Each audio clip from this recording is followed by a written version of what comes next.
just the New Zealand economy that foreign vessels are having an impact on.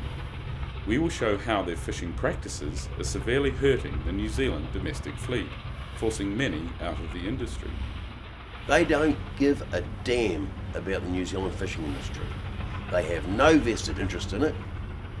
They have invested no money into it. All they're doing is raping and pillaging it until they're finished, and as soon as they've destroyed our fishery here, they'll just move on to another country.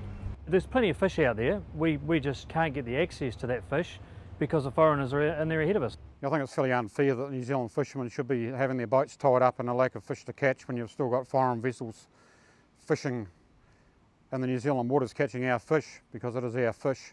A great fleet of New Zealand boats and smaller boats will be gone. They just won't be there anymore, and you'll look out your window and see a Korean boat towing down the bay instead of a couple of small New Zealand boats. This is big stuff. If you want your own country to catch your own product, then I think it's paramount that the government takes a stand here. We don't need joint ventures. We've got enough boats in New Zealand to catch all our quota. Why should they come here? It's not a question of being jingoistic or narrow-minded, it's just a question of being smart in the way you go about your national economic business. I mean, what we're doing here is diminishing our GDP by giving part of it away to foreign people. To protect New Zealand's valuable fish resource, the quota management system became law in 1986. The quota management gave quota, which was like a property, to you if you had catch history. So if you'd been fishing in 1981, 1982, and you'd caught 100 tonnes of snapper, well, you were probably given quota for that amount.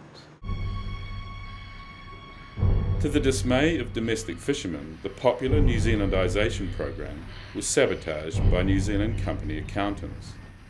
All that mattered was the bottom line.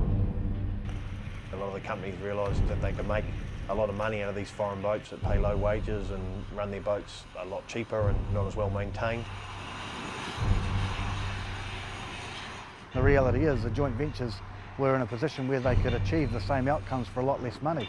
So they've been slowly selling off their modern boats and getting more and more fish chartered out to foreign countries to catch their fish. This was a kick in the guts to the New Zealand fishing industry working force as a whole, because the playing field was not level. And you can see why when you compare the annual wage bill for a New Zealand vessel with a rotating crew of 40 to the annual wage bill of a foreign vessel with a crew of 80.